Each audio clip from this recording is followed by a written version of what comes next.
dragons. He couldn't care less about the Halcyon Bolt, but battle stays off the boredom for a short time. With potent abilities at his disposal, ADAGIO is quite powerful on his own, but becomes far more dangerous when paired up with a few allies. When ADAGIO heals himself or an ally, he also applies arcane fire to nearby enemies. ADAGIO's arcane renewal perk grants him energy anytime an enemy with arcane fire takes damage from any source. The amount of energy ADAGIO recovers is based on the damage dealt.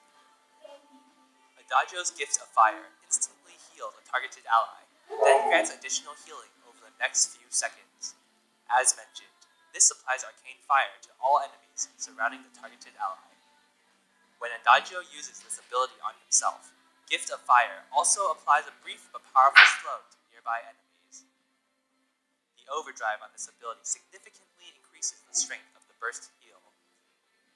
I recommend learning this ability at level 1, upgrading it first, and taking its overdrive. ADAGIO's Agent of Wrath empowers a targeted ally, granting bonus crystal damage on their basic attacks. This damage is dramatically increased when the targeted ally attacks an enemy with arcane fire. When ADAGIO uses this ability on himself, the bonus damage is even stronger than it is when used on allies. The overdrive on this ability significantly increases the bonus damage. I recommend learning this ability at level 2 and upgrading it second. ADAGIO stops in place while channeling Verse of Judgment, gaining significantly increased armor and shield. When the channeling ends, he deals a massive amount of damage to enemies within a very large area around him. In addition to the damage, enemies with arcane fire are also stunned when struck with Verse of Judgment.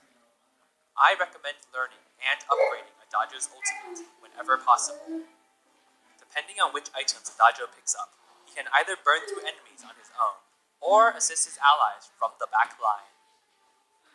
While not a traditional weapon carry, ADAGIO is able to deal some serious damage with a healthy amount of attack speed to take full advantage of Agent of Wrath. Delving into crystal items turns ADAGIO into a mighty protector who specializes in healing up his teammates and amping up their damage in prolonged fights. Able to push out to the lane against the enemy Celeste, ADAGIO is able to back out of the lane to assist his teammates in an early jungle skirmish. Though he gets stunned by both Jewel and Catherine, Gift of Fire is enough to keep Jewel close enough to get an early kill. Once again catching Jewel out in the jungle, ADAGIO applies Gift of Fire to himself for a quick slow, allowing him and Koshka an easy chase to finish off Jewel. Following an invasion into the red team's jungle, ADAGIO finds Celeste poking her nose out a bit too far in lane, opening an opportunity to slow her with Gift of Fire and deal some serious damage with Agent of Wrath. After taking out the enemy Catherine, ADAGIO has taken quite a beating. However, by healing himself with Gift of Fire a few times, he is quickly ready for more action. Just as he finishes healing, another fight breaks out. As the allied Koshka falls to the red team, ADAGIO decides to take charge of the situation, finishing off Celeste with Gift of Fire and Agent